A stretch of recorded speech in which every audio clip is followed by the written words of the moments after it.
To Hong Kong now, where for the second time in 10 days, scuffles broke out in the Legislative Council between pro-democracy and pro-government politicians. They were sparked over the question of who heads a key committee in the parliament. Called the House Committee, it will oversee a debate on a bill that seeks to criminalize abuse of China's national anthem. Joining me now is experienced lawmaker and former chairman of the Democratic Party, Albert Ho. Mr. Ho, welcome. Laws that criminalize abuse of a national anthem are in force in many countries around the world. Why is this law such a problem for Hong Kong when it is a part of China? Well, of course, we need wider consultation on this law, and particularly about the criminal provision for penalizing certain sort of behavior. Now, we are not absolutely against the legislation of such law, but we have a very strong reaction against the way that important legislation are being scrutinized by the Legislative Council.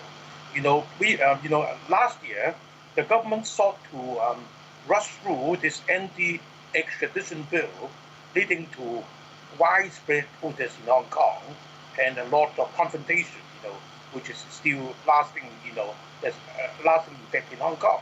So, we demand that there should be better and more comprehensive consultation on all these sort of legislations which have the effect or potential effect of... Mr. Ho, you speak about wider consultations, but no consultation can happen because Beijing says that pro-democracy lawmakers are essentially filibustering, essentially paralyzing the work of the Legislative Council. So how do you expect wider consultations to happen if the Legislative Council cannot get on with its work? No, consultations should be held at the community base, based on, speaking to the public, and should be community based. Actually, filibustering happens quite occasionally in every parliament in the world. There are but this has been happening for the past 6 months. I'm sorry to interrupt again, but this has been happening for the past 6 months in the Legislative Council in Hong Kong. Well, they have certain more clever way, smarter way of dealing with it. This filibustering is no more than to sound out the anger of the legislators, towards the attitude of the government.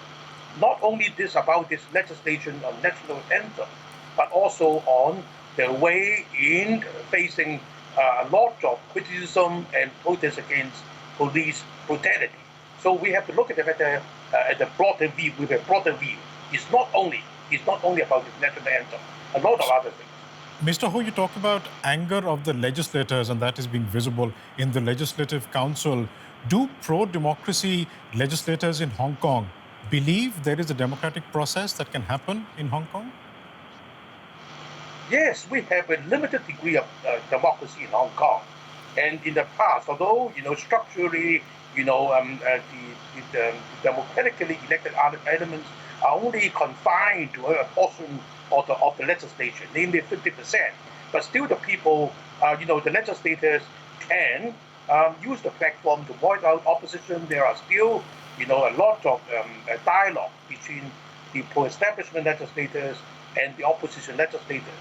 But since last year, there has been a lot more encroachment on Hong Kong, by the government officials with the backing of the central government. Nowadays, they are talking about comprehensive power of administration over Hong Kong. And now, right, the Hong Kong Macau office and the Central Asian office, they have their heads, standing on the stage, giving directions to the government, and then directly interfering into our domestic affairs.